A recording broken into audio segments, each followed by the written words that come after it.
Cheers.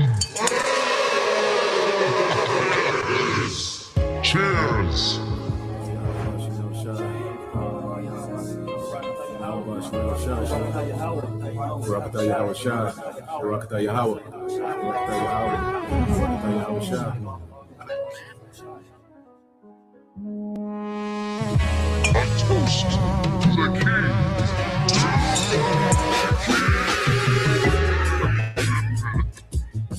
You elect will drink wine new with Yahweh Shai. You elect. As of right now, we say hopeful elect. You elect of Israel out there will drink wine new with our Lord Yahweh Shai in his Father's kingdom, which is going to be the kingdom of heaven here on this planet Earth once Yahweh Shai returns. When our Lord comes back, one of the first things he's going to do is have a toast with his men. He's going to have a toast with his men, those that stood stiffly for his name and his Father's name. Let's read this one more time. Matthew chapter 26, verse 29. But I say unto you, I will not drink henceforth of this fruit of the vine, which is wine, which is made from grapes, as you know. And our Lord, he loves to drink, man. That's something that our Lord took pleasure in when he was here on this planet Earth. He's not going to do it anymore until he returns to do it with you. Showing just how much he loves his elect, man. He's not even going to drink until he does it again with you. I will not drink henceforth of this fruit of the vine until that day when I drink it new with you in my Father's kingdom. So what a moment that's going to be, man. And you can only imagine the quality of wine that's going to be. Our Lord Yahweh Shai, he has access to different things that we don't even know about, man. Access to different grapes you don't know about. Has access to an entirely different quality of life that we don't know about. But he's going to reveal it to you. He's going to give it to you when he returns. Now, you have what's called a loyal toast. A loyal toast. I'm going to read this real quick. A loyal toast is a salute given to the sovereign monarch or head of state of the country in which a formal gathering is given. In this case, the sovereign monarch or head of state would be Yahweh Shai. He's our sovereign monarch. He controls everything, man. But guess what? He's also going to extend that power to you elect. He's going to share that power with you. A loyal toast is a salute given to the sovereign monarch or head of state of the country in which a formal gathering is given, or by expatriates of that country, whether or not the particular head of state is present. In this case, the Lord will be present. So you're not going to have someone speaking for him giving a toast. He's going to host the toast. He's going to be there, man. We're living in a time we're going to meet Yahweh Shai. You're going to meet him face to face, which is proof also that we have to be changed. We can't meet the Lord like this. He's going to change you. He's going to crown you, and he's going to toast with you. Now let's read some more. It says, it is usually a matter of protocol at state and military occasions and a display of patriotic sentiment at civilian events. The toast is usually initiated and recited by the host, which will be Yahweh Shai, before being repeated by the assembled guests in unison. To the kingdom. Cheers. Sometimes when Akim are among each other, we'll do little small toasts. Brothers may be like La Yasharala, holding up cups. But imagine the Lord himself hosting it, man. And we join in. And I was reading something else, and pretty much they said in order to have what they call a loyal toast, you would use wine. That's the beverage of choice. And once again, our Lord, he's coming back, and we're going to see him with all that power, man. But he's going to extend that power to you. Now, reading on a monarch, it says a monarch is a head of state for life or until abdication, in this case for life. And therefore, the head of state of a monarch may exercise the highest authority and power in the state. Or others may wield that power on behalf of the monarch. And that will be you joint heirs. You different men that are going to reign with the Lord, man. Usually a monarch either personally inherits the lawful right to exercise the state's sovereign rights, often referred to as the throne or the crown, or is selected by an established process from a family or cohort eligible to provide the nation's monarch. In this case, the Heavenly Father Yahweh himself selected his son Yahushua. And once again, when our Lord returns, he's going to wield that power to you elect as well. Once again, he's going to change you, he's going to crown you, and he's going to have a toast with you. A kingly toast. To the kingdom! Cheers! A toast with the king!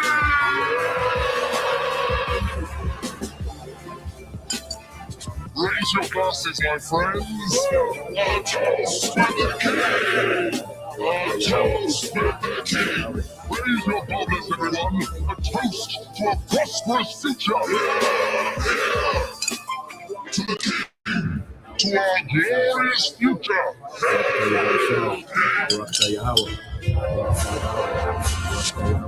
To the victors, blow the spoils. Raise your glasses. Cheers! Raise your chalices to the golden age of our kingdom! A toast to the king!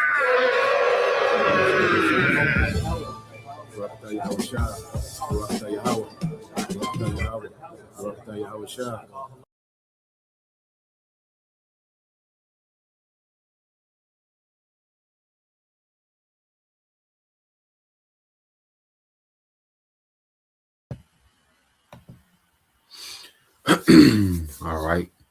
Shalom. First and foremost, I would like to give all praise and glory unto Yahweh Bahashem, Yahweh Shah Bahashem Rakakwadash. Double honors unto the apostles and the elders of GMS who rule well, teach well, being great examples towards younger brothers, and peace and blessings and salutation to the hopeful elect out there pushing his word and truth and in sincerity across the four winds in the name of Yahweh Bahashem, Yahweh Shah, pushing to get up out of here. You know, shalom to the hopeful elect, the believers, the listeners who have came back to the obedience of the scriptures through faith in Yahweh Bahashem Shah.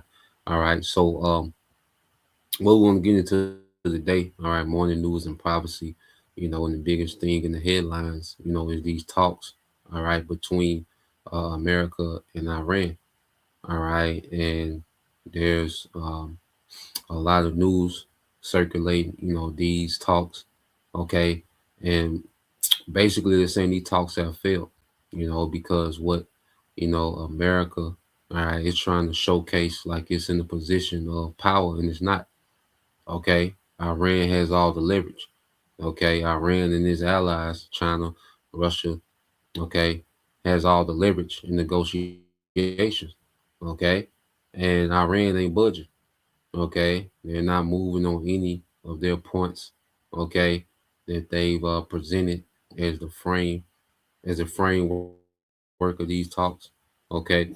They're not budging, and America is still trying to, you know, throw weight around, all right, that it doesn't have, okay.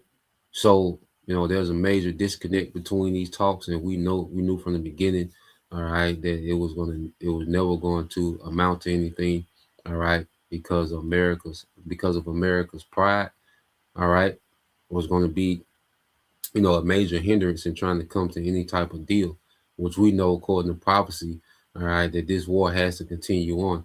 anyway. And that's the beautiful thing about understanding prophecy. Matter of fact, let's get this. Since I said that, this is let's get this in Isaiah. And now, all right, they're at the point to where eventually they're gonna go back to war. Okay, and I got a few videos just going, into the happiness, dealing with these talks. All right, and I say what it has shown, that America is weak. No matter how tough they try to play on the internet. Okay, in real life, these nations see that America has been weakened.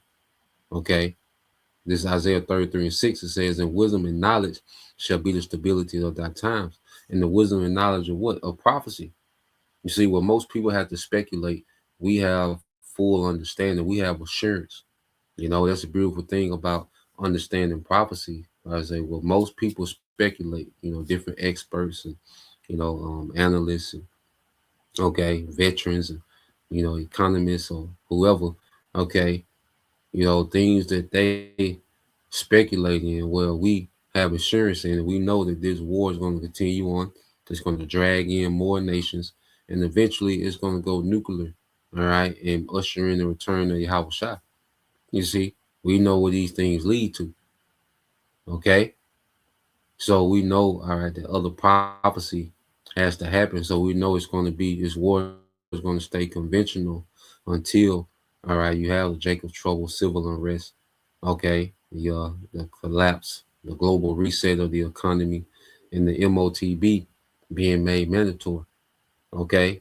Those things have to happen before this current war, all right, which is going to drag in other nations, all right? It's going to constantly pull them to the region of Jehoshaphat and to where they're going to be judged, okay, by Yahweh Shai, okay? So it says, "And wisdom and knowledge shall be the stability of thy times and the strength of salvation. The fear of the Lord is his treasure." Okay, so we understand where this thing is going. It's not a speculation. No, it's assurance. Okay, and you go here because everything is happening exactly how the Lord said it would happen in prophecy, man. And this is our assurance. We have a more sure word, okay, of prophecy, okay, in these times. You see, when you go to Joel 3:9 said, "Proclaim ye this among the Gentiles, prepare war, wake up the mighty man, let all the men of war draw near, let them come up." Okay, and what we've been seeing, all right, of late is that these nations have been preparing themselves for war, all right, and much more now in this last month and a half, okay, of fighting between the small hats, America and Iran. All right, these nations in the background are even more preparing themselves for military readiness, man.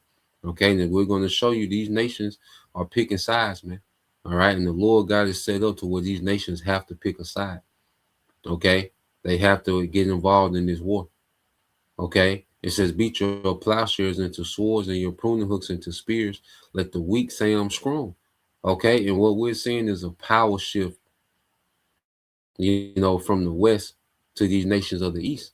All right, and we have to understand the elites are on both sides. Okay, and they're on both sides of the war. All right, and we're watching a power shift. Okay, from these Western governments to these Eastern governments. Okay, and it's all going to end. All right, it's all going to lead into a major war. Okay, right now this is just the beginning. All right, the very beginning of the Third World War. Okay, but it's going to continue to draw in other nations, and these nations that were considered weak at one point, now they're beginning to show strength. Okay, as the Lord is preparing them to do what? Take down the whore. Okay, which is America, man. Before Yahweh Shai takes all of them down. Okay, verse 11: "Assemble yourselves and come, all ye heathen, and gather yourselves together round about thither. Cause our mighty ones to come down, O Lord, Yahweh Bashem Shai. Let the heathen be wakened, all right, and come up to the valley of Jehoshaphat, for there will I sit to judge all the heathen round about." All right, so the Lord is using this war to judge the heathen. Okay, America is going to get the worst judgment, judgment. It's going to be isolated. It's going to be brought low. We're going to constantly see America be embarrassed on the global stage, being made insignificant, unimportant, small among the heathen, as we went into yesterday, man. Okay, America is becoming insignificant on the global stage. All right, they're getting treated like clowns now. America, was treated with all this privilege, throughout the earth. They began to just do what they want, do as they please. Okay, just treacherous, wickedness, double crossing, triple crossing. Okay, keeping up mess and coups and regime change all over the earth, man. Okay, because they had that privilege, they had that name, that reputation. Okay, that people fear.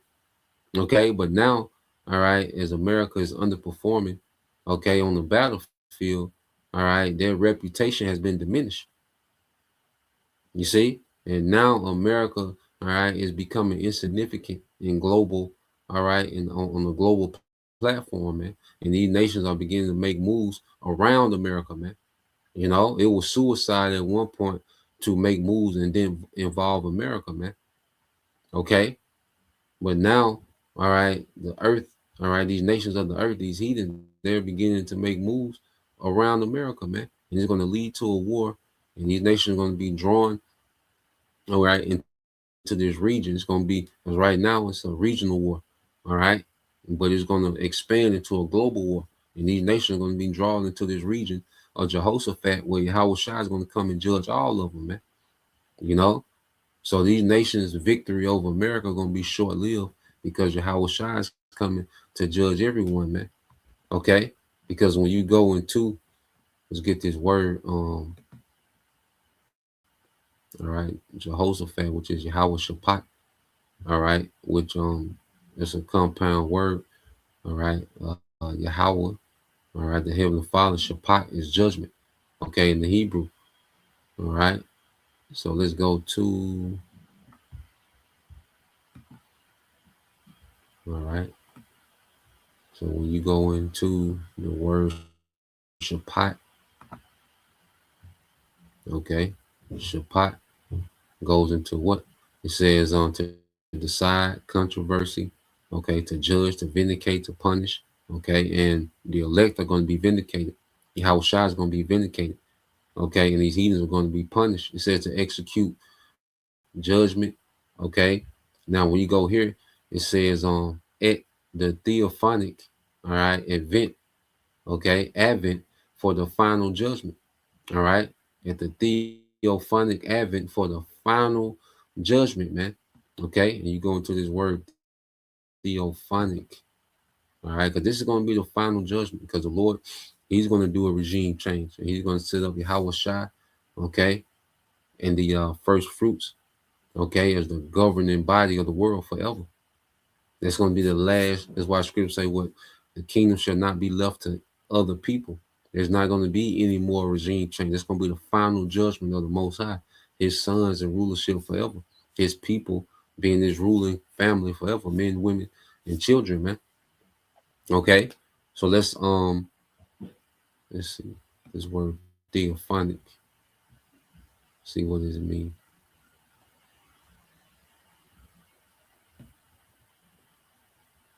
Yeah, it says theophanic. All right. So let me pull this up. We'll start getting into some of these videos. All right, so let's get into this word theophanic.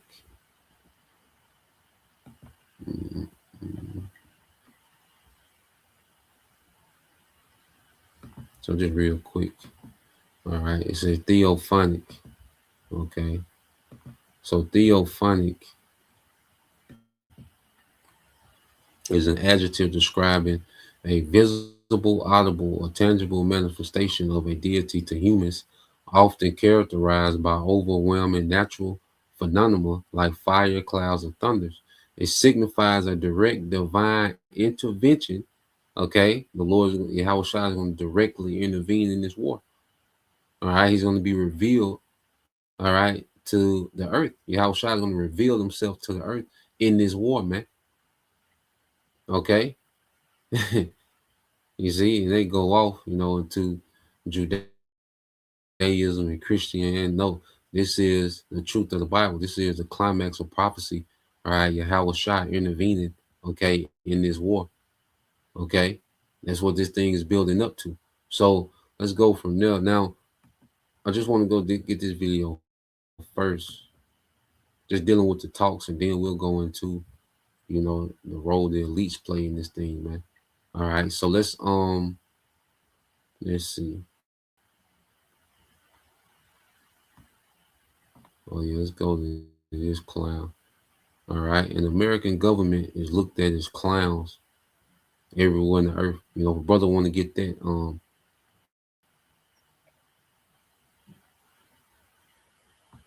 let's get that Habakkuk chapter 2 verses 15 and 16, Baba Kasha. Habakkuk chapter 2 verses 15 and 16. If a brother want to get that. All right, so let's play this.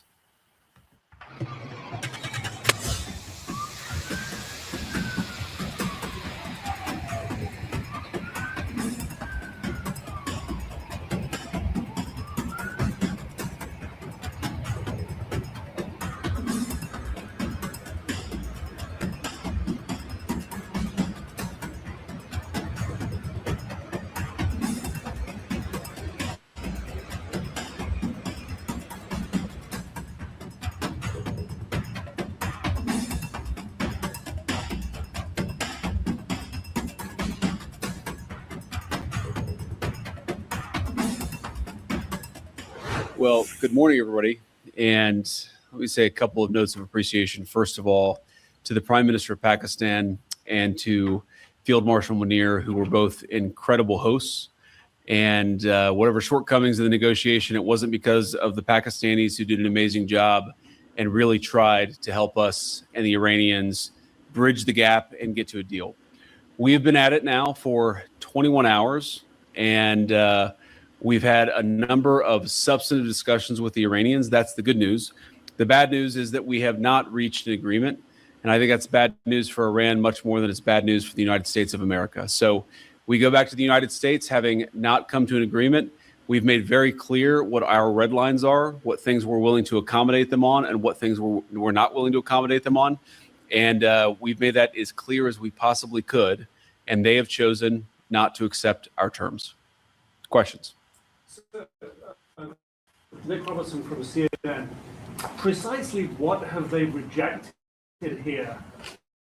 Can you help us understand it a little bit? Well, I won't go into all the details because I don't want to negotiate in public after we've negotiated for 21 hours in private. But the simple fact is that we need to see an affirmative commitment that they will not seek a nuclear weapon, and they will not seek the tools that would enable them to quickly achieve a nuclear weapon. That is the core goal of the President of the United States, and that's what we've tried to achieve through these negotiations. Again, their nuclear program, such as it is, the enrichment facilities that they had before, they've been destroyed. But the simple question is, do we see a fundamental commitment of will for the Iranians not to develop a nuclear weapon, not just now, not just 2 years from now, but for the long term? We haven't seen that yet. We hope that we will. Jen. Was there a framework on anything? And also, did the Iranian frozen assets come up? And did you reach any conclusions on those frozen assets? We talked about all those issues, Jen, and we talked about a number of issues beyond that. And so certainly those things came up. But again, we just could not get to a situation where the Iranians were willing to accept our terms. I think that we were quite flexible. We were quite accommodating. The president told us, you need to come here in good faith and make your best effort to get a deal. We did that. And unfortunately, we weren't able to make any headway. Preston.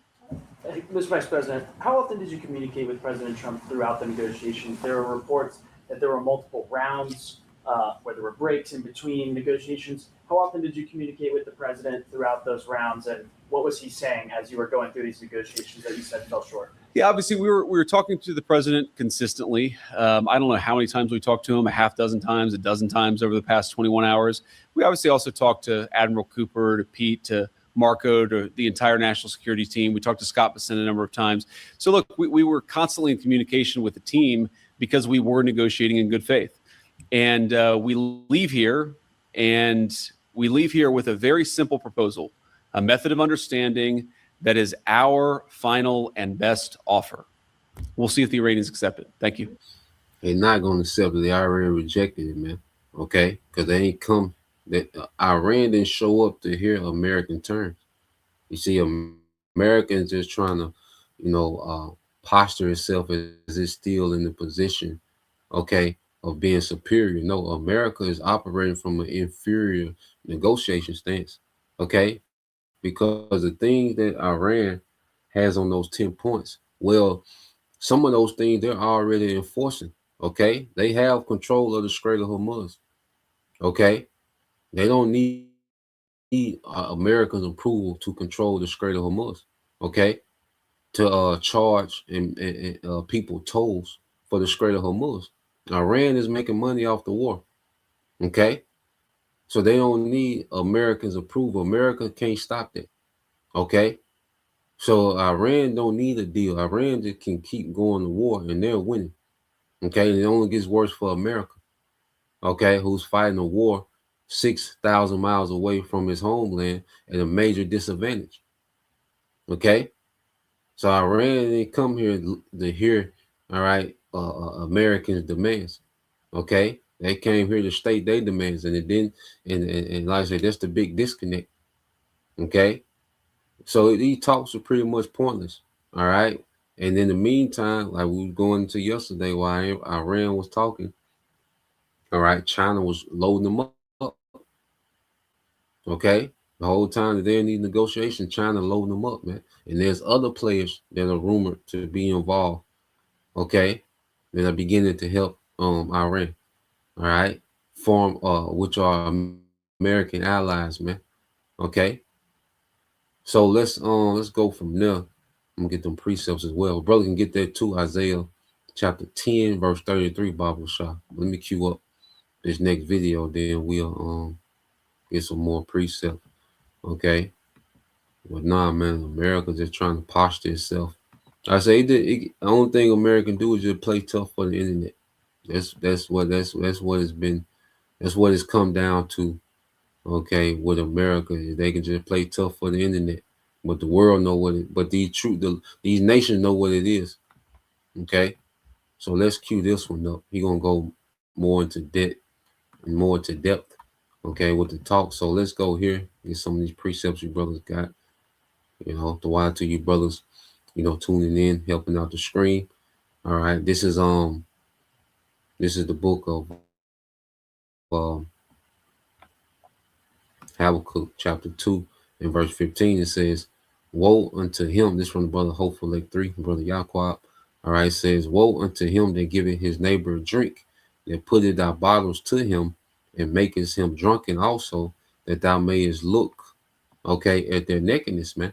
Okay, so America has done this, okay, mainly to the tribes, to what he's able to, social engineer, Jake to be a degenerate. All right, then he's able to put the camera on, all right, Jake, and show the world, look at these niggas, man. This is why we had to enslave them. This is why we treat them like they are. They're less than human. This is just how they naturally are. Okay, but the scripture say what? Woe, which is destruction. And what? This third world war is a part of the punishment, okay, of these nations, man. And America gonna get it the worst. Okay, you see, this is also this war. We have to understand the Lord, okay, is punishing these devils for what he did to his people, man. Okay, they got to factor that in as well. So this verse 16, it said, "Thou art filled with shame for glory." All right, and America's being shamed. All right, America. All right, J.D. Vance and Trump. They call these niggas the Epstein class, man. Nobody take these niggas serious, man. Okay, that's why I sent that nigga away from them, man. They told that nigga scram. All right, my Iranian officials, that nigga scram. He ain't talking about a goddamn thing. Okay, and it's certain of them, and in certain of U.S. officials that Iran said, look, don't even send them niggas over here, man. If you send them, we not talking, man. It's certain officials they don't even want to talk to, man, because they look at them with disgust. Okay. It said, thou art filled with shame for glory. Drink thou also, and let thy foreskin be uncovered. The cup of the Lord's right hand shall be turned unto thee, and shameful spewing shall be on thy glory, man. And this is where we at with it, man. Shameful spewing is on this devil's glory, man. For the longest he's been able to parade himself, around the earth with all this pomp, with all this pride, and looked at as a hero, the police of, the world, the moral, all right.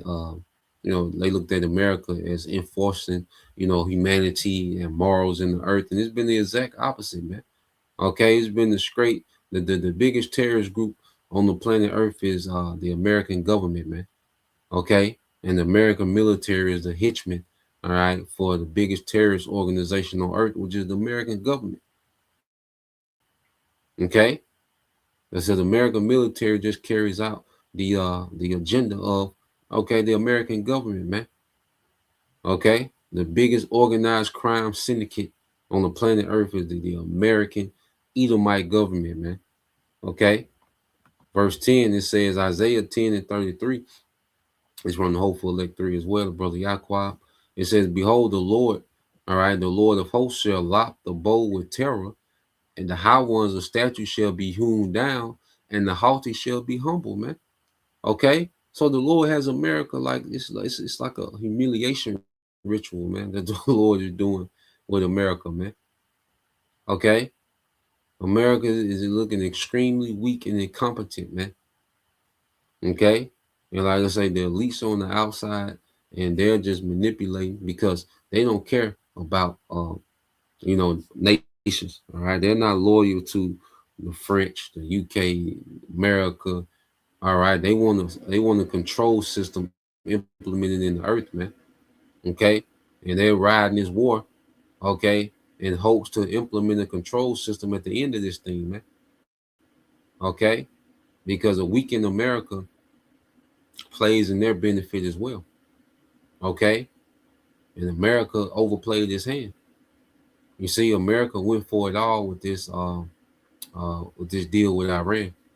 Okay, and it backfired. Okay, so now the elites are just pivoting. Okay, because they still have, their new world order in motion, even though America, all right, which was their hammer, is getting hammered. Remember, the elites play both sides, man. Okay, so whatever side is prevailing, the elites start to sway more towards their side for the same agenda. Because both sides, the East and the West, the kings of the East, okay, and the governments of the West, they're all under the umbrella, okay, of the bankers, man. And this new world order agenda, this control system, we're going to go into that, aspect as well. Got a pretty good interview dealing with that. So it says, let's go here. So let's play this. He's going to go more into depth of these talks, dealing with Iran, these failures. All right, these talks have completely failed. Is the name of the video. Trump panics as Iran talks completely failed. So let's play this. Up, and they tried to change the 10-point negotiating framework that they previously.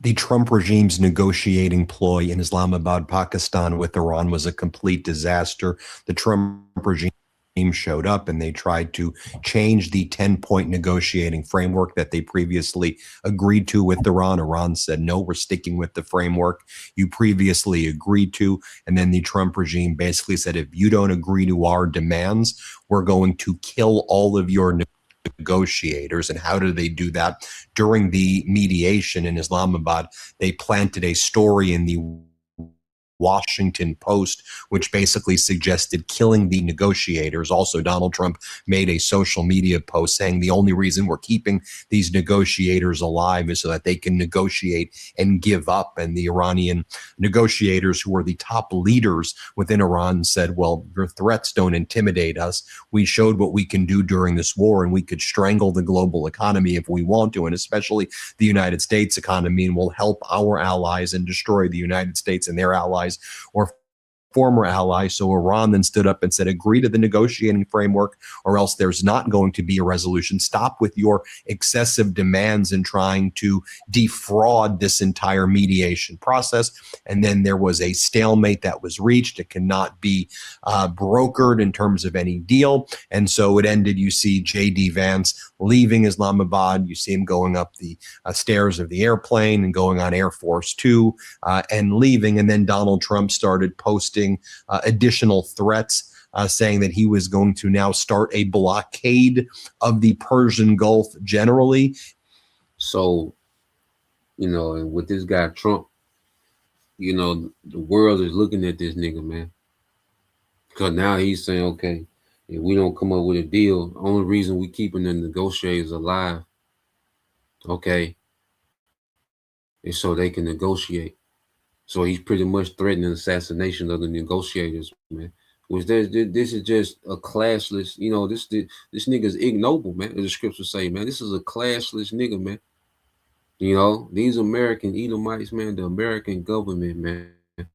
The world stage is looking at these people, as children, man, as barbarians, man. Okay, they have no etiquette in anything, man. Okay, negotiations, that's supposed to be off limits, man. Okay, there's a lot of things that's supposed to be off limits, man, but they're seeing American government just act like and speak like barbarians, speaking about, erasing the whole civilization overnight. Okay, and that's it's a spirit because the Lord's going to erase the American civilization in 1 hour.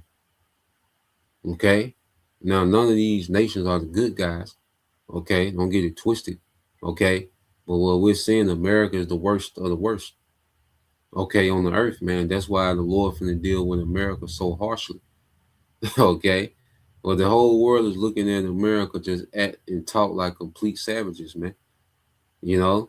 Like they just gonna. The only reason they're alive is to negotiate, and then here it is.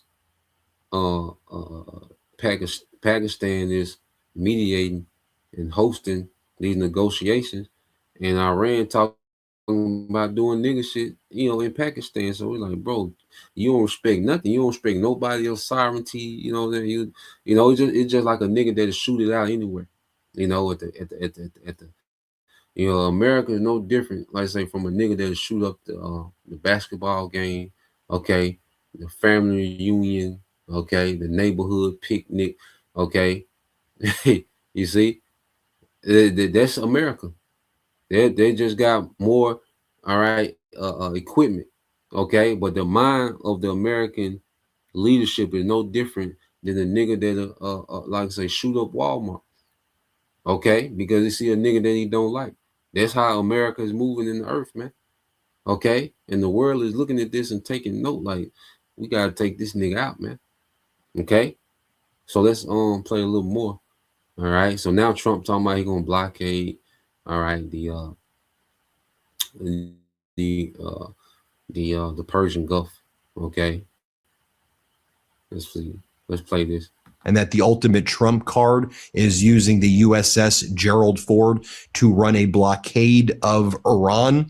And I guess the thinking is you will use the United States military to attack the allies of Iran that are being given permission to utilize the Strait of Hormuz. So think about the plan here. Is the plan to what Donald calls World War III. So you have your blockade that you claim now you're going to institute after these negotiations failed because you refused to stick with the 10-point negotiating framework you previously agreed to. So what happens when an Indian flag tanker shows up to the Strait of Hormuz and you have your blockade? You're going to interdict it. You're going to blow up the Indian tanker. What happens when the Russian tanker goes by? Forget the Russian tanker. What happens when the Chinese tanker goes by and starts to be able to utilize the Strait of Hormuz because they're allied with Iran? Also, there are reports now that China's involvement in helping Iran build up its military arsenal is even bigger than previously expected, and was previously expected to be pretty big. Think about it from the perspective of China. China through Iran right now basically is the most influential player in the Middle East. It used to be the United States, but now Iran can basically say, well, we're going to only use currency like crypto and the yuan, China's currency, in order to devalue the United States dollar. You know, all those petrodollars? Well, we're going to screw that up too right now because we have a stranglehold over the Strait of Hormuz. And now Iran will be negotiating bilaterally with all nations throughout the world and moving them further away from the United States as China now gets the biggest footprint and foothold in the Middle East. Great work, Donald. You have just destroyed America's post-World War II kind of power structure that existed. And you've also made us just weaker at home and abroad and basically are crashing our economy. So, And that's, you know, what Trump is in office to do. Now, it's a balance of, you know, America, you know, went for a big move and it backfired. But also, all right, the whole play, the bigger play was always to destroy the American economy, to make way for a new economy, man, a digital system. Okay, and we're going to show you that all these nations are linked, all right, to the digital system, some more than others, all right. And while Iran, you know, plays a critical part, okay, in being enveloped, okay, into, all right, this, you know, this new world order, okay. But all these heathens, all these nations have new world order ambition, okay. So America, we're seeing, all right, you know, America being dismantled, all right. This war is speeding it up, okay. And the Lord is speeding this thing up, man, all right, because Trump's agenda was to crash, all right, the American empire, to tank the empire anyway, okay. So what I was saying, yeah. So what we're seeing is it happening, even though it's not happening exactly, you know, how they intended it, because it was already a controlled demolition of the American economy with tariffs, okay. But America did want to position itself, the American oligarchs, okay, not the American people, not the American government itself, but the oligarchs, all right, these ruling families, okay, they wanted to make a move to control the energy by taking Iran, but it backfired.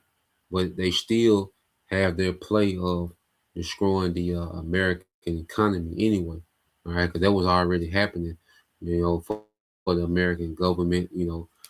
Government was being, you know, downsized, and that's why you had, you know, then Doge come in through Elon and begin to slash away at the American government, the American people. They have the American people under economic siege, okay, putting the squeeze on the American economy. So it was already a controlled demolition of America anyway. This war just speeds it up and accelerates it to another level, okay. It's like the Most High, he pushed the gas down harder. You know, he called Esau feet to push down on the gas harder, all right, to tank, okay, the American empire, man. Okay. So let's play a little more of this. you have in Iran, in Pakistan, you have these disastrous negotiations that are taking place because Trump changes the framework. After they fail, Donald Trump threatens this blockade. I mean, here's the post just so you can see it for yourself. The Trump card the president holds if Iran won't bend, a naval blockade, over the entire Persian Gulf. You're going to blow up every ship that goes to the Strait of Hormuz that gets access. What if France did this? What if France does a bilateral negotiation, Donald, with Iran, and they have sent one of their tankers in? You're going to blow that up? What if other countries do it? I mean, are you going to think this thing through? So, just to remind you, basically the 10-point framework, Donald Trump previously agreed to a framework that we've been talking about a lot that says Iran controls the Strait of Hormuz and they can charge a $2 million fee per tanker that goes. They're already doing it. Nigga, they don't need your permission. Okay? They're already doing it. Okay? Nigga, stop them. And America can't stop them. Okay?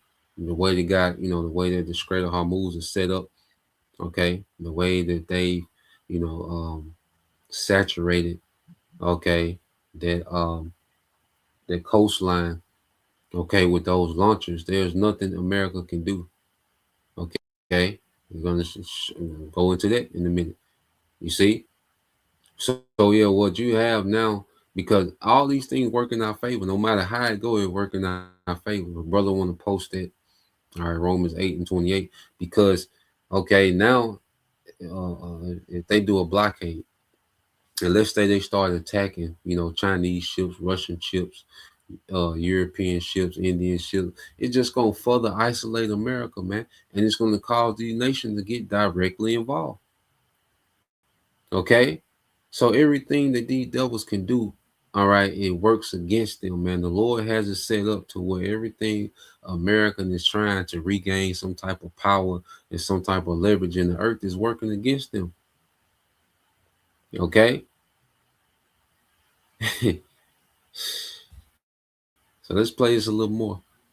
Through the Strait of Hormuz, that the United States will give Iran full reparations, that the United States will leave its military bases in the Middle East. It will provide permanent security guarantees for Iran, the Houthis, Hezbollah, the Iranian Shiite militia groups in Iraq, that Iran can keep its ballistic missiles, Shahed drones, and FPV drones, that Iran will be permitted to enrich uranium. The Trump regime agreed to all of that, and then they showed up at the Islamabad in Pakistan negotiating room, and the U.S. like, yeah, we're not going to agree to any of that. Sorry. Yeah, Donald Trump may have said that, but you need to agree to our demands, or we're going to kill you and we're going to blockade you. And Iran's like, good luck. See you later then. And so the question right now is where are we? I mean, Iran says there's not going to be any further talks. They have no desire to go back and have these future futile negotiations where the U.S. now has these maximalist demands. And you may say, well, Ben, what's maximalist about the U.S. demands? The only aspect that makes it maximalist is when you agree to one thing publicly, and then you change the terms on that, you lose credibility. And when you do that over and over and over, just make up that aren't real, you have zero credibility in international affairs, as well as domestic affairs, as well as life in general. The ultimate form of capital is trust, is good faith and fair dealing. And Donald Trump, his entire life, has been a fraud. He's been a criminal. He's a sexual predator. He's been found civilly liable, and he's made disgusting statements. He's part of the Epstein class and the lead, basically, in my opinion, the leader of the Epstein class. He's bankrupted things over and over again, and he's doing it to the United States right now. I mean, there was also this shameful spewing on his glory, man. There's no respect for American leadership. Epstein class, that's what they're called, man.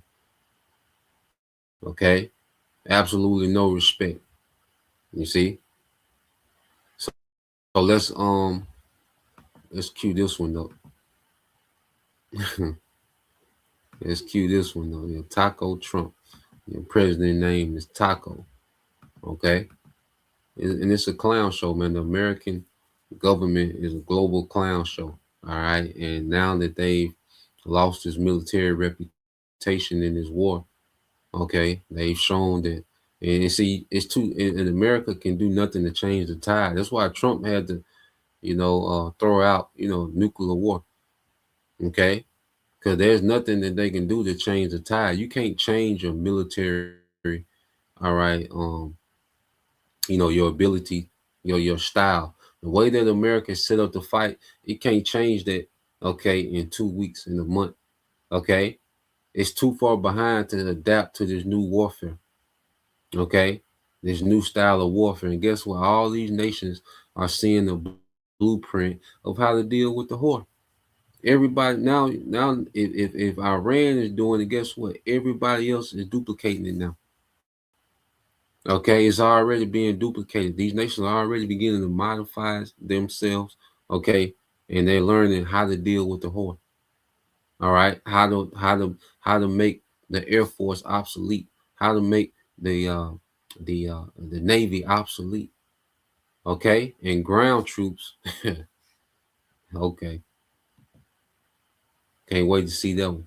All right, so let's go here. All right, so this is Iran responding to, all right, the devils, Trump talking about a blockade. Okay, so let's play this, but let me get this precept real quick too that the brother got. Yep, it's a spirit, bro. So let's get this is the brother Yashima tribe of Judah, Romans 8:28. It says, and we know that all things work together for good to them that love the Most High, to them who are called according to his purpose. So everything is working in our favor, man. However it go. Even let's say if America do get the ups and start, winning this war with Iran, well, they're still just going to pull in Russia and China directly to the war. It don't matter with us, man. Okay, we ain't got no favors, man. We're just going according to prophecy. Okay, we don't got no favors, man. We talking, of course, just going into the truth of the matter. Iran, they've been acting with a lot of integrity. Now we don't know, all right, the deals that Iranian leadership got with, the bankers or with, because we know they got deals with China and Russia, which have deals with the bankers. We're going to go, we're going to go into that. We're going to segue into that aspect as well. Okay, but we don't have no favorites. Okay, we're just going in for the truth's sake and for prophecy's sake. This is what's happening. Okay, if Iran is kicking ass, that's just what's happening. Okay, that's the truth of the matter. And the scriptures say they will come forth with great power. Okay, so according to prophecy, okay, then according to the reality that we're seeing, okay, this is what's happening, man. Okay, so let's play this real quick. Threats to control the Iran is hitting back and hard at threats to control the world's most critical oil choke point, the Strait of Hormuz. Tehran is calling it a self-made problem. Iran says any blockade won't solve anything. It will only make matters worse. Iran's message is blunt. A blockade doesn't open routes, it shuts them down. The only way forward, Tehran insists, is diplomacy, not domination. A direct jab at Donald Trump, who has floated aggressive control measures over the strait. The start to all of this was once again the U.S. President Donald Trump's cryptic message. Hours after U.S. Vice President J.D. Vance announced the peace negotiations between Washington and Tehran had collapsed, Trump gave a strong hint about what his next step would be as he signaled an intense military action against Iran. Taking to Truth Social, Trump reposted an article from the website Just the News, which shed light on what actions the president could take against Tehran after the talks yielded no results. The article also highlighted how the U.S. Navy could exert control over the Strait of Hormuz. It would be very easy for the U.S. Navy to exert complete control over what does and does not go up and down the strait now. The outlet quoted the Lexington Institute's national security expert, Rebecca Grant.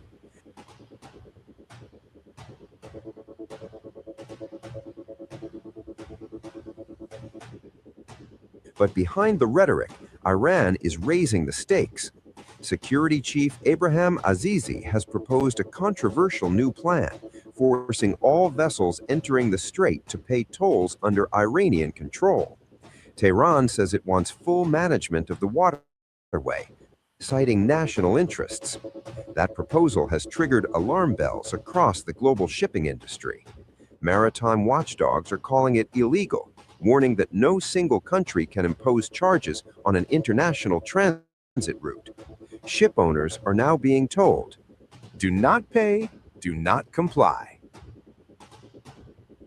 Even more and ain't nobody listening, man.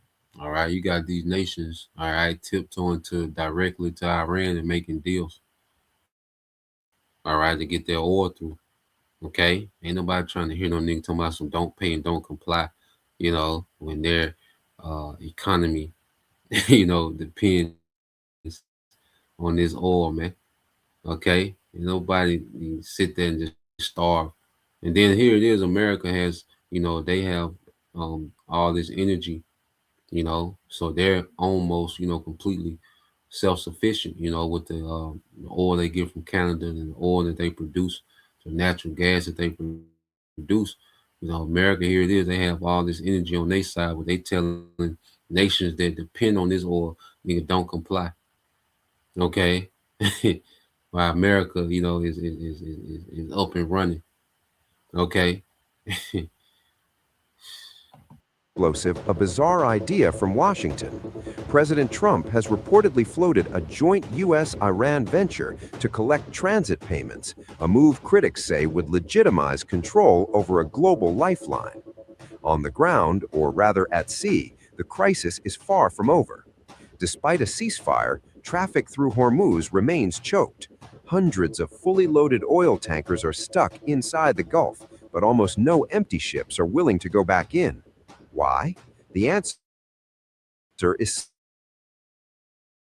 simple: fear.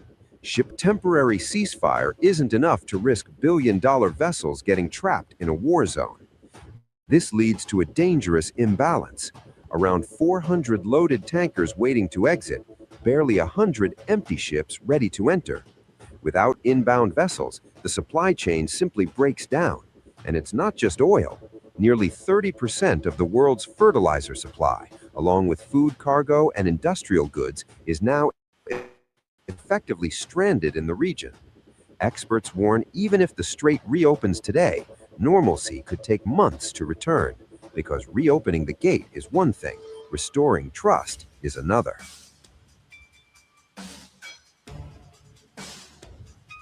It's crazy. 400, ships, tankers are inside the Strait of Hormuz. All right, that they don't want to go through. They're inside the Persian Gulf. They don't want to go through the Strait. Okay, for fear of being what? And Iran showed, little nigga, we shooting shit.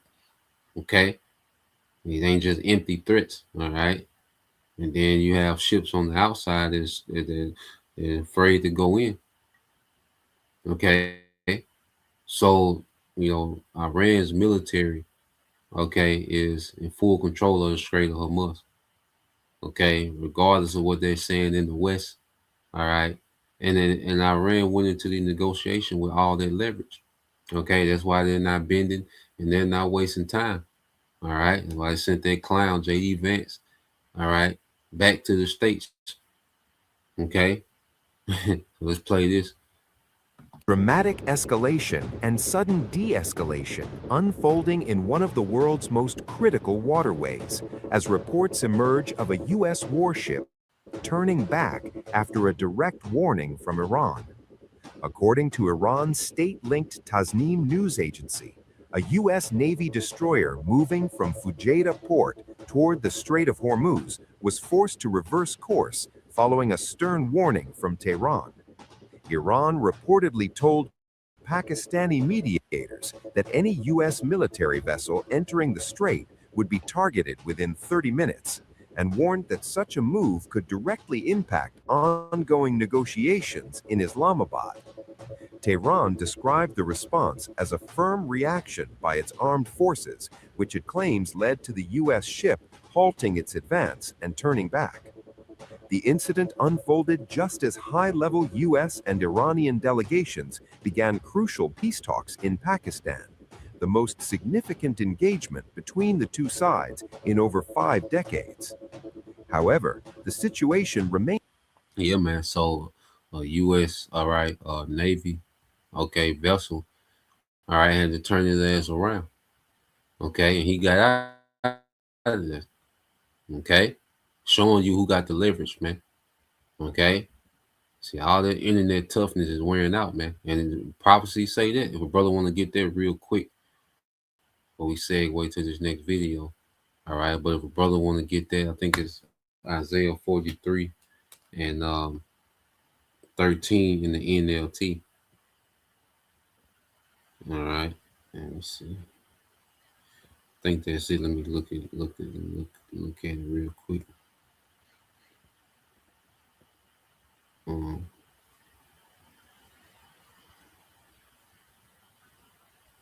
Let's go here, Isaiah.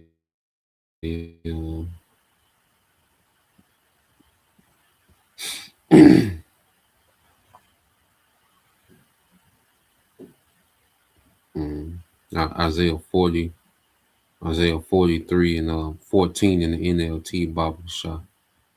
Yeah, Isaiah 43 and 14 in the NLT. But let me cue this next video up. My brothers get that. All right. So so this whole blockade thing, okay, is just talk, Could Trump could see Trump, those oligarchs, or I say those oligarchs that are in the background, these American, these major, families, because you got levels to it, man. You got, Trump, and then you got these oligarchs that's over Trump, and then you got the elite bankers that's over these oligarchs, man. Okay. And these oligarchs really wanted Trump to seize their Iranian oil, but he couldn't do it. So he's out here looking desperate, man. Okay. These certain high-ranking families that's above Trump. Okay. All right. They wanted Trump to seize the Iranian oil, man, because that would have,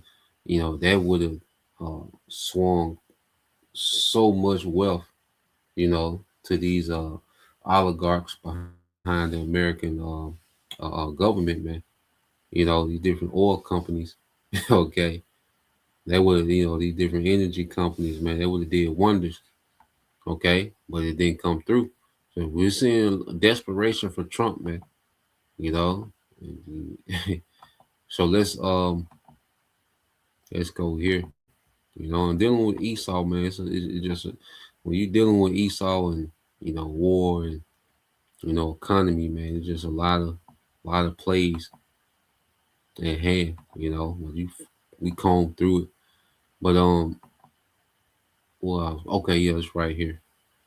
So now, when I say what you have, these other nations, they beginning to flip, man. These nations, they're beginning to align themselves with the power. Okay. Okay, this is the brother, the hopeful Lake 3, the brother Yahweh, Isaiah 43 and 14 said, "This is what the Lord says, your Redeemer." Okay. The Redeemer of who? Israel, beginning with the elect, the Holy One of Israel, for your sake. See, the Lord is orchestrating this for our sakes, man. Okay. The least, in their mind, they're orchestrating it for, they're going to implement a new world order, a control system at the end of this thing. Okay. But no, the Lord is doing this thing for his sake. Okay. It says Isaiah 43 and 14. All right. It says, this is what the Lord says, your Redeemer, the Holy One of Israel, for your sake. So the Lord is orchestrating this war on behalf of the elect, man, because it's going to lead to a deliverance. It's going to lead to great destruction, and Yahweh Shah judging these heathens, and it's going to lead to a great deliverance, man. Okay, it said, for your sakes, I will send an army against Babylon. So it's the Lord that's sicking these nations on Babylon, man. That's why you see these nations moving and so many steps ahead of America. It's the Lord. Okay, Iran is a tool. Russia is a tool. China is just a tool of the Lord. Okay, and nothing special about none of them. You see, the Lord just using them as a tool. Okay, it says, for your sakes, I will send an army against Babylon, forcing the Babylonians to flee in those ships they are so proud of. Okay, because America, all Trump did, all Trump has done is boasting America's military might. Okay, but now the world is seeing, all right, America, all right, on the back foot, man. And these ships that they boast in is so proud of, these aircraft carriers, Navy, all right, attack groups, strike groups. Okay, they're all on the back foot. They tried to send those Marines in there on the Tripoli, okay, which is a Navy aircraft carrier, and they got ran out. They got shot at, and they had to retreat. Okay, so these flees, American Navy has been fleeing this whole month and a half of war. They've been fleeing. Okay, Gerald S. Ford. Okay, it's out of commission. It's been taken off the board. It's been taken off the battlefield, man. Okay, and this is all prophecy, man. Okay, so let's play this dealing with South Korea. Let's play this. Welcome back. We have a seismic shift happening on the global stage, something that feels like the tectonic plates of geopolitics are grinding against each other.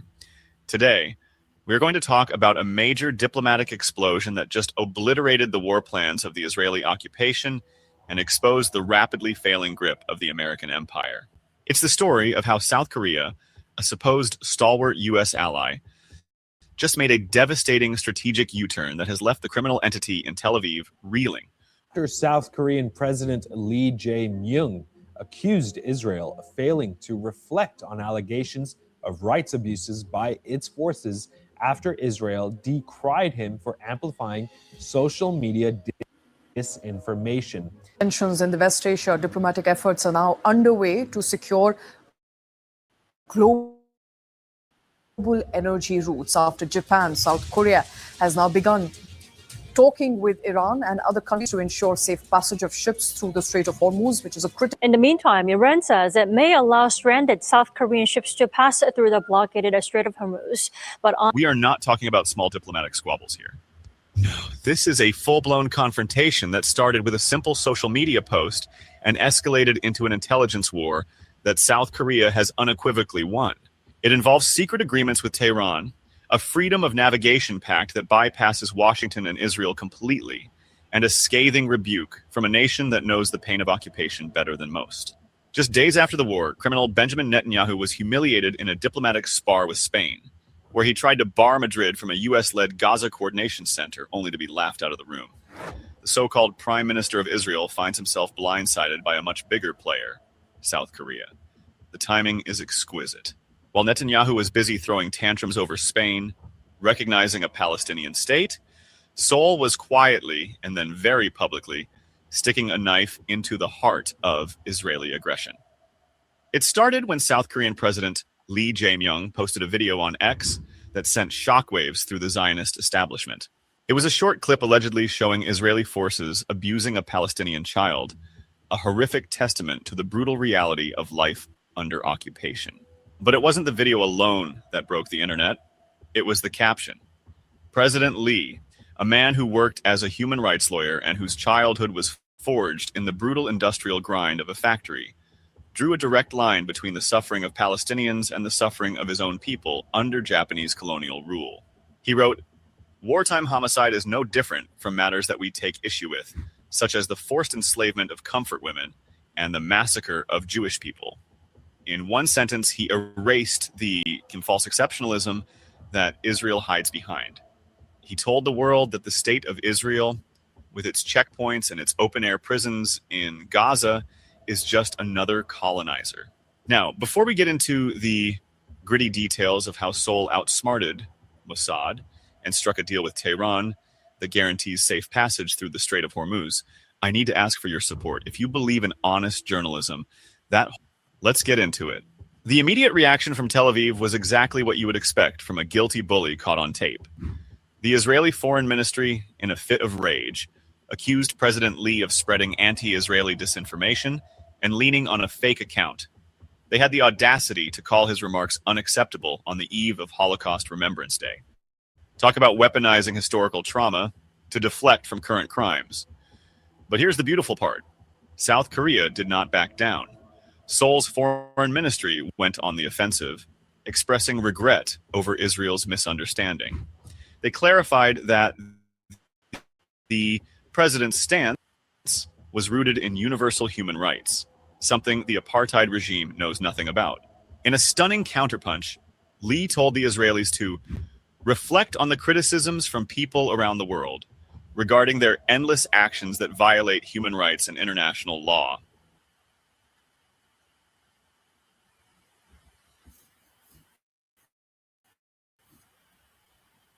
Cyber attacks are relentless. Do you know how to truly protect your network? Red Education presents. He called their response disappointing. This wasn't just a diplomatic spat. It was a moral declaration of war against the hypocrisy of the West. To understand why this happened and why it scares the living daylights out of the Pentagon, we have to go back to the water. The Strait of Hormuz. This is the choke point for 70% of South Korea's crude oil imports. When the American-Israeli war machine started pounding Iran in February, the strait became a mining minefield for South Korean ships. For weeks, dozens of South Korean vessels were stranded, hostages to a war they had nothing to do with. Washington was too busy dropping bombs to protect its allies' economic lifeline. In fact, the U.S. showed its true colors by stripping Patriot missile batteries from South Korea to send them to the Middle East. They left Seoul's airspace vulnerable, prioritizing their war of aggression over the defense of their supposed partners. That was the turning point. Seoul realized that being a U.S. client state means you get thrown under the bus when the empire gets hungry. So they did the smartest thing they could. They bypassed the Americans and the Israelis entirely and cut a deal with the devil, the Islamic Republic of Iran. Reports have been swirling, corroborated by Iranian media sources, that South Korea engaged in secret, high-level negotiations with Tehran. The result was a pragmatic freedom of navigation agreement. In exchange for free passage through the Strait of Hormuz, Seoul offered something far more valuable than dollars: intelligence and technology. Specifically, reports indicate that South Korea's National Intelligence Service, NIS, a formidable force with cyber capabilities that rival the NSA, started sharing critical data with Iranian military intelligence. We are talking about the location of suspected Mossad sabotage cells operating inside Iranian territory. Remember, Mossad has been running rampant in Iran, trying to assassinate scientists and blow up infrastructure. But with South Korean tech and intel in the mix, the game changed. There are credible accounts that the South Korean military provided advanced signal jamming equipment and surveillance tech to Tehran, allowing them to roll up a massive network of Israeli assets that were planning to disrupt Iran's ability to defend itself against American and Israeli aggression. Think about the implications of that. South Korea, a nation known for its hyper-advanced semiconductor technology and electronic warfare systems, essentially acted as a shield for Iran. When the U.S. pulled its anti-missile systems out of Seoul, the South Koreans decided they would rather secure their energy supplies by befriending the enemy than by begging Washington for scraps. This is the intelligence power of South Korea on full display. They didn't just stop Israeli sabotage, they turned the tables. There is a specific delicious irony here. So if this is true, that's heavy, man. That South Korea, is now, giving Iran, military intel, and working out a deal, for Iran to release, South Korean oil tankers, man. And we're going to see more of this, man. We don't know how true, this is. A lot of these things, are done in secrecy, because these nations are beginning to flip. Japan is rumored. Japan is in talks with Iran and making a deal. Okay, they let their tankers through. You see, so it's a lot, going on, and this just aligns with prophecy. Okay, of these nations. All right, they call it Tonton proverb, because these are all American vassals. Okay, and all America does, is utilize these nations for their own interest. Now, these nations, they benefit, they get a kickback, for being an American vassal. Okay, but ultimately, it's the empire that benefits the most out of all these deals that they have with these nations, man. So they could be critical if that's true, man. I'll leave the rest of the video. I'm gonna go ahead and put it in the chat. Well, let's go here. Let's switch gears a little bit. Where we at? Here we go. All right, let's go to more of the the economic side of it. So when you go here, make sure you put this video on.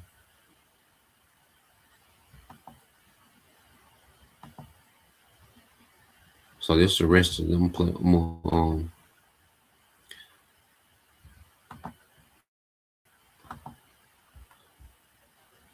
Yeah, so that's the rest of this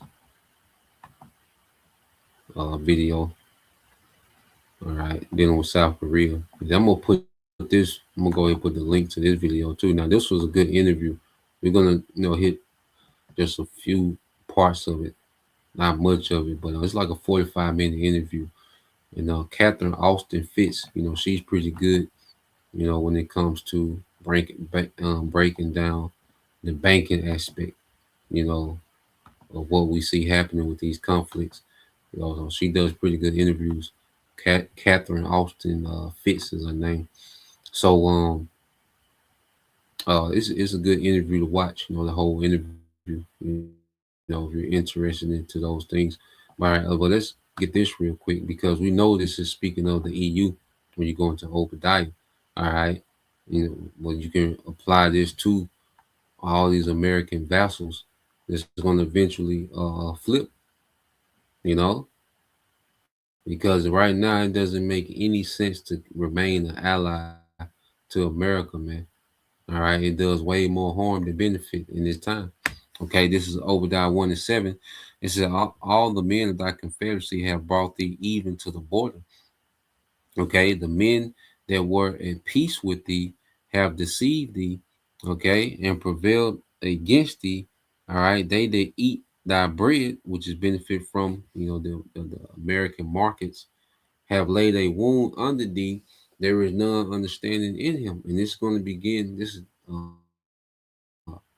going to begin with these EU nations, you know, because these are the nations that have the tightest alliances with America, man, you know, and it's also going to include these other American vassal nations, okay, the Japan, you know, Taiwan, all right, South Korea, okay. Eventually, everybody's going to jump off the American ship, okay, and start to ally with the kings of the East, okay, and the elites are going to they're going to attempt to implement a new world order, okay, through these Eastern nations, man, these Eastern governments, okay, which is going to fail, all right, because Yahweh Shai is going to come, okay, like I say, clear the board.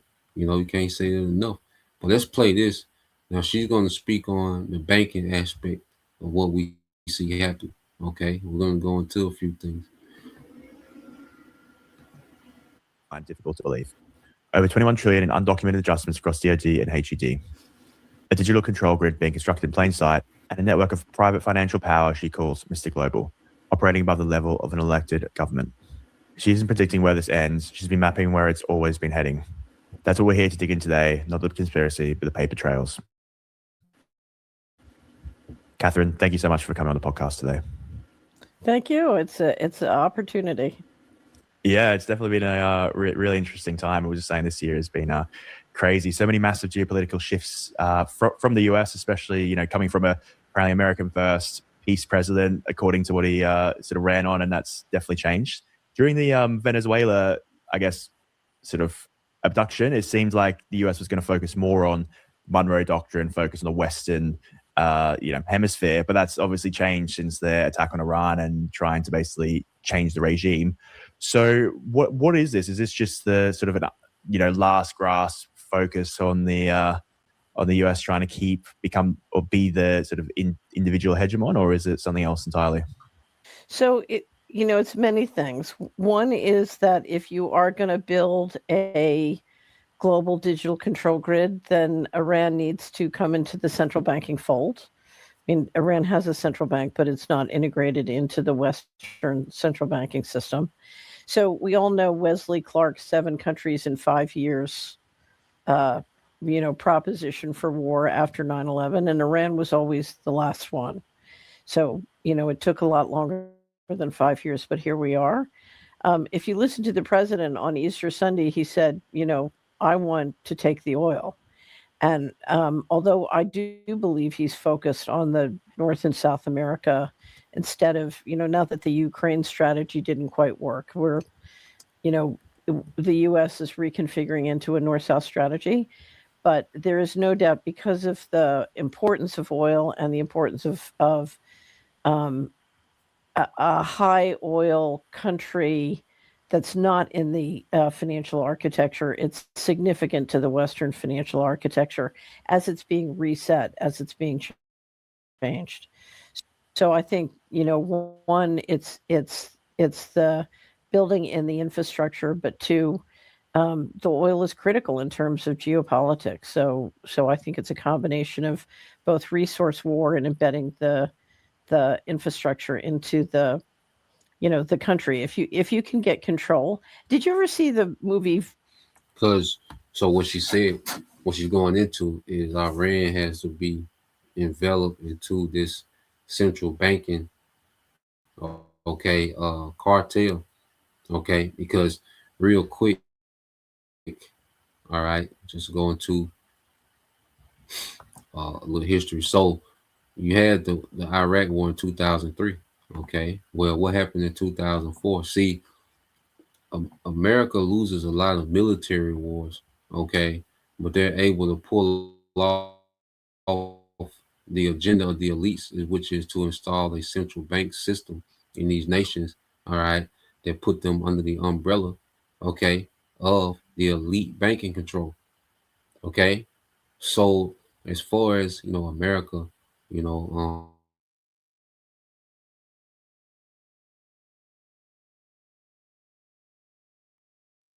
Vietnam, well, the whole thing is about establishing a central bank, okay, in these nations that puts these nations under the umbrella and subjugated to the bankers. So it says, yes, Iraq has a central bank known as the Central Bank of Iraq, established as an independent entity in 2004. Okay, and who you think regulates that bank? Okay, the elites.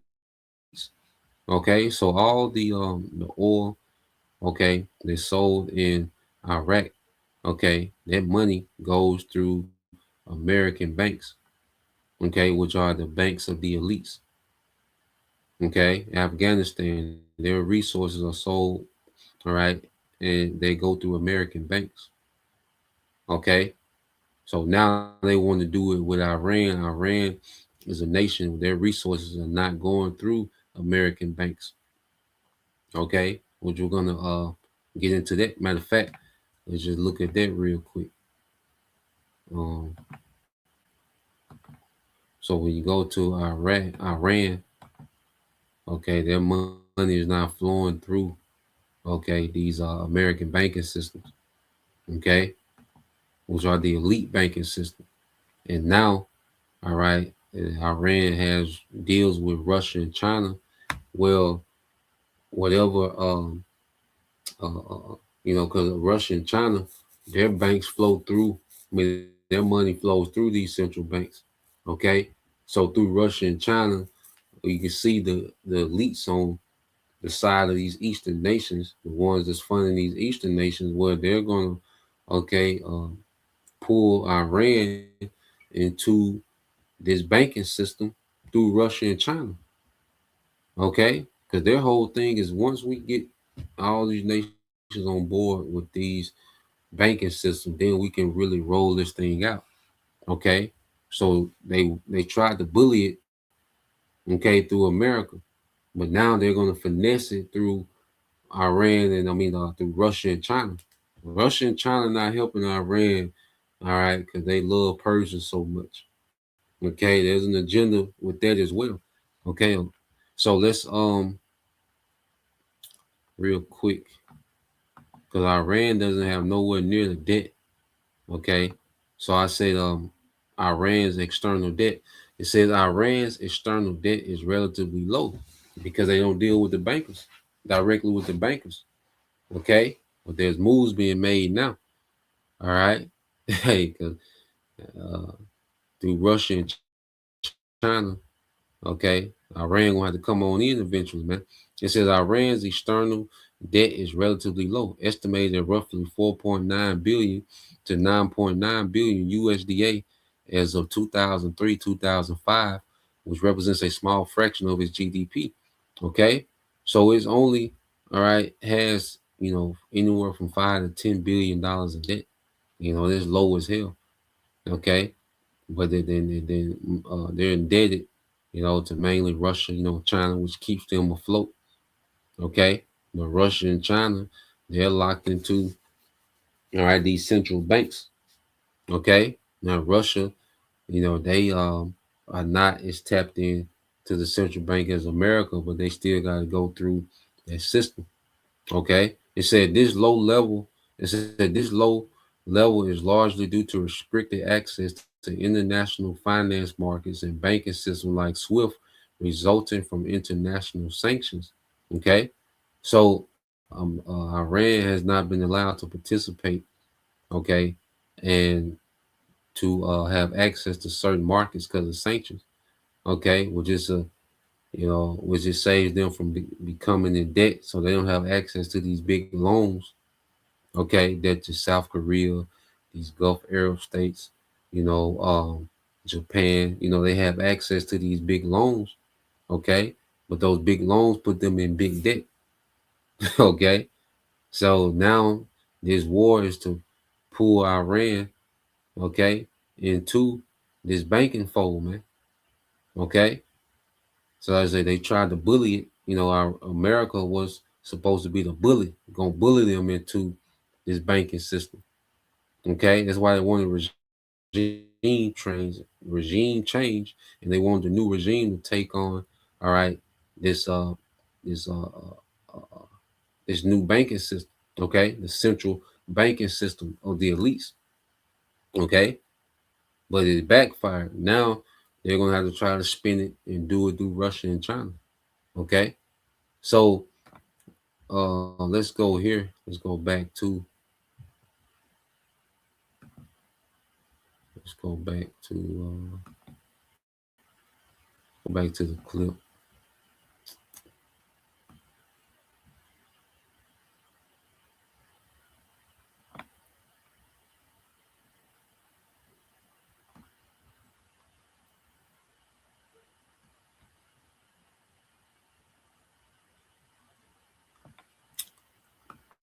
And let's get this too.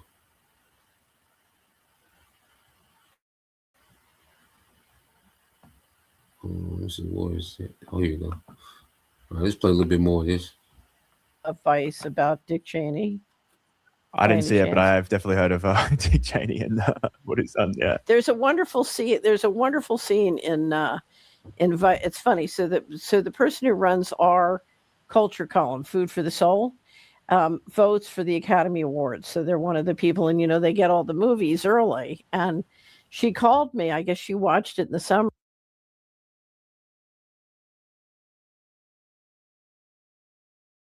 He's high level Edomite. He was vice president, but ultimately he owned a lot of those oil companies. So he was always pushing, for war. Okay, in what they call the Middle East, which is Western Asia.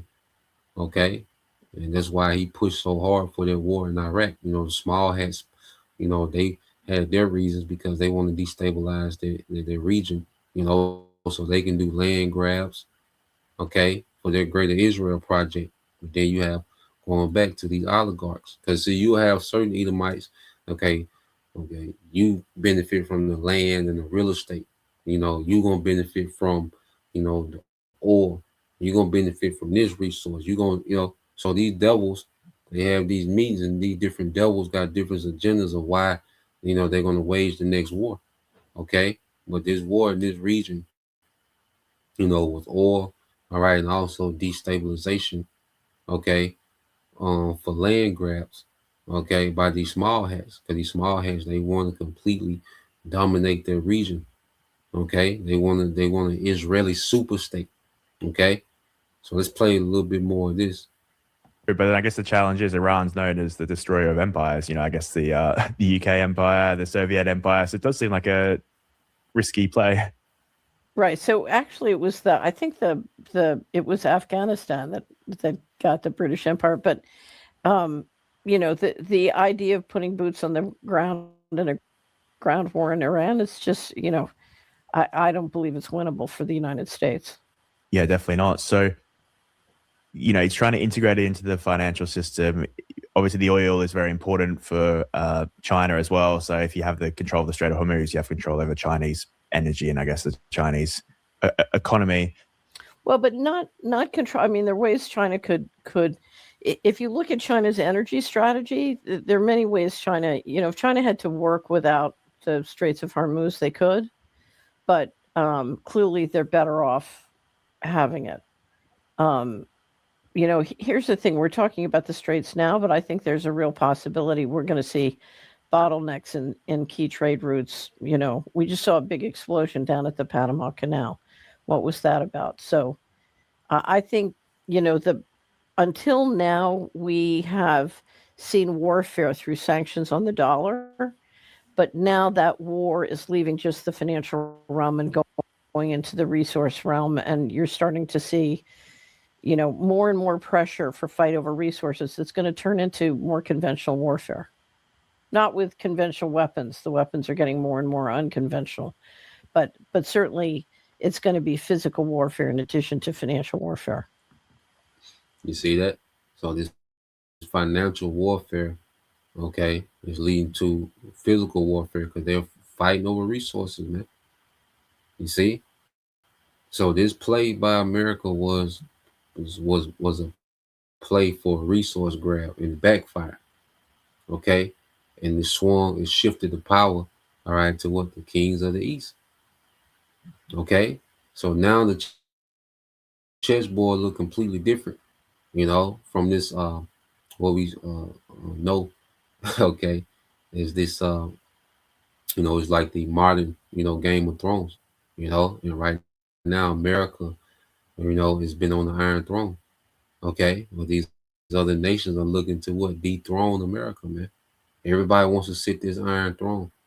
Okay, but the system itself is a control system. All right, because because the power behind the throne. All right, even when you go into the Iron Throne, the Game of Thrones, well, matter of fact, she gonna mention it. All right, let me I think I'm gonna let her go into it, then we expound on it. I think she mentioned it around the 15-minute mark. They were using for the war on drugs through the U.S. agencies was the same contractor who was running enforcement. A lot of the shenanigans.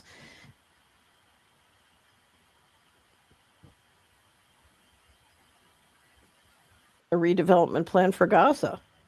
You know, you had Witkoff and Kushner were on CBS bragging about the plan and the fact that they had it. You know, it had been prepared and ready to go 2 years ago. It's like, okay, you're saying the redevelopment plan was available and ready before October 7th, 2023, really? And when you see this guy Jared Kushner, the Trump son-in-law, and Witkoff, okay, Witkoff, you know, they're real estate agents. So when they're going over there to so-called negotiate, all right, with Iran, they're trying to work out real estate deals, man. Okay, when you see these devils, you know, Kushner and Witkoff, they're over there trying to discuss real estate deals. Okay, just like with Gaza, they already had, you know, this real estate deal, you know, turning Gaza into a smart city. Okay, before October 7th, you know, she goes into that. Okay, so these devils, you know, these oligarchs, these elite families, you know, they'll have a representative, okay, of this certain oligarch family, and he'll be, you know, he'll have a position within these different governments, but they really be a part of powerful families, man. Okay, and they make moves in their own interest, man. The citizens don't win. These wars ain't about the citizens. The citizens never win. Okay, it's about forwarding. All right, it's about power struggles between these different families of the earth, man. Okay, the citizens, you're just casualties of war. Okay, in all these governments, man. So let's play this. And it was funny. Witkoff said that, and Kushner looked like he was squirming terribly in his seat. It's pretty funny. And who's the driver? I think you mentioned Mr. Global. I don't know if that's one of them or if there's other drivers behind this, I guess, process of plunder. So the way I look at the world, because my understanding of the world is based on when I worked in Washington and Wall Street, kind of seeing how things worked. And have you ever seen the TV series Game of Thrones? Yeah. Okay. So you know how there's an Iron Bank? Right. So there's a wonderful Substack somebody just wrote called The House Always Wins. And what you see in the Iron Bank is there's real competition between factions, and those competition turns into real wars, and they're dangerous and people die. But the Iron Bank is on both sides. And no matter who wins or who loses, that competition is real, but the bank always wins, right? And so in my experience, you scale up through a committee system, and there are real factions and there's real competition over real resources. But at the end of the day, at the top, it's one pot of money, and the bankers are always on both sides. That's why the institution of the architecture in Iran or in the Ukraine or Gaza, or they're trying to do it everywhere in the world. That architecture needs to get embedded everywhere, and that's why everybody are embedding it, and they're all fighting about who's going to control the control grid in their country or their region or their section. But everybody seems to agree with Mr. Global. We're going to implement this control grid. Everybody agrees with Mr. Global, the elites, about implementing the control grid. Okay? Everybody agrees, but there's fights over who's going to control what region, who's going to control this traffic in this region, who's going to control the resources in this region. This is what they're fighting over. Okay? They're fighting over this new world order system, and these nations are already prepped. Okay? Iran just has to be brought in fully, okay, to this central banking system. But digitally, Iran is already, all right, have an infrastructure to be plugged in. Okay, they just ain't with the bankers have control over them like that, man. Okay, but they're already, because when you go here, I just looked this up before, and I was like, damn. All right, so none of these nations are the good guys. All right, Iran has more integrity than America, but they're not the good guys in the situation.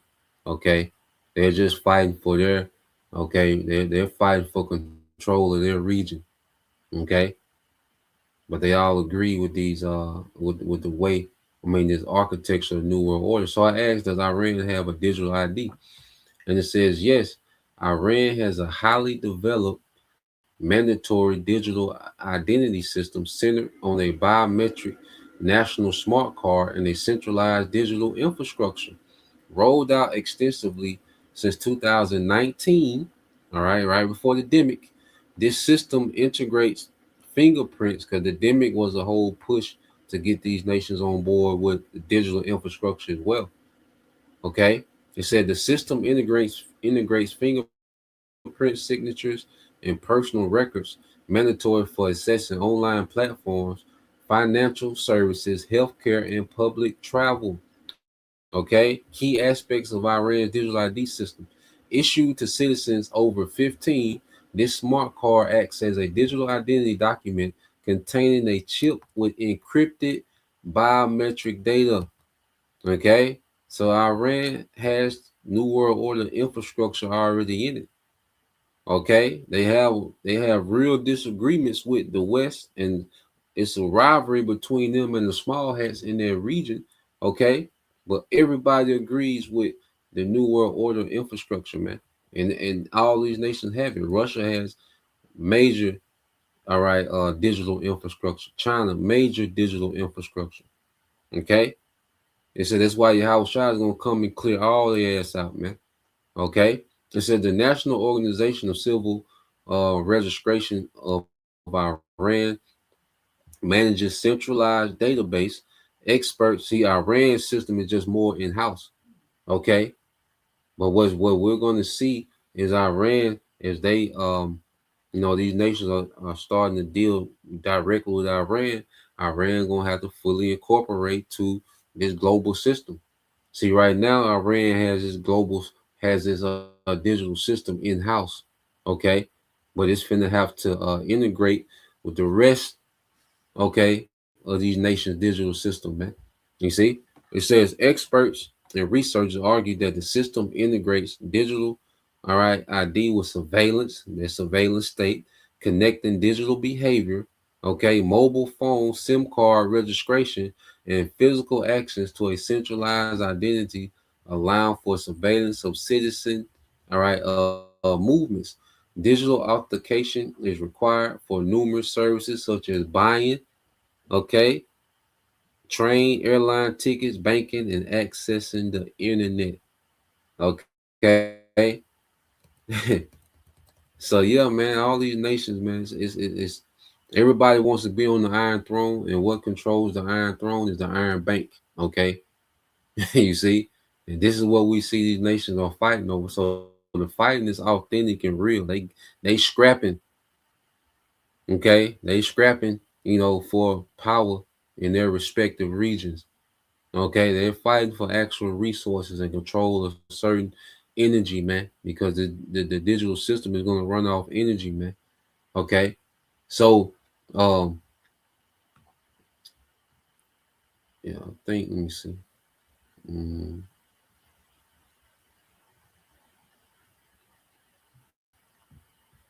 Yeah, so let's we can end with this one, the water, bro.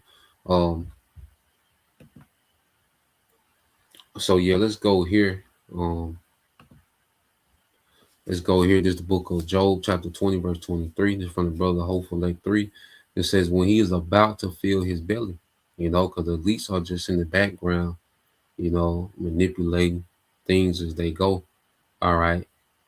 So the elites, their agenda of this new world order and global reset is still at play. America, America went out there and underperformed. America getting their ass whooped. Well, that's just something that's happening within the overall agenda, okay, of this global reset. Okay, that's an America problem. It's not the elite problem. What America is going through. Okay, it says the Most High shall cast the fury of his wrath upon him and shall rain upon him while he is eating. So when he doubles, this thing continues to progress, and these nations are getting on board with this, this digital infrastructure. Okay, and he collapses the global economy, causes civil unrest. People begin getting to see him. So his mind, like, okay, it's coming together. It's tacky, but it's coming together. Okay, the Lord is going to rain upon him while he's eating, which the Lord is going to judge this man. He's going to cause this war, all right, to go to another level. Okay. And eventually it's going to go nuclear, and Yahweh Shai going to return, man. He's going to be through. Okay. So I'll leave it there, because, oh yeah, matter of fact, the brother got this. All right, it says Exodus 15:3. This is basic wisdom. It says the Lord is a man of war. All right, the Lord Yahweh Bashem Al Shai is his name. Okay, because the number one, all right, the highest, okay, level of war, okay, well, is the strategy of war. Okay, the wisdom of war, the psychology of war. Well, who you think's the master of the psychology of war? Okay, the Most High himself. All right, so yeah, the Lord is orchestrating all these things, and the elites are nothing but a chess piece on the Lord's board. All right, on the Lord's chessboard, man, of prophecy, man.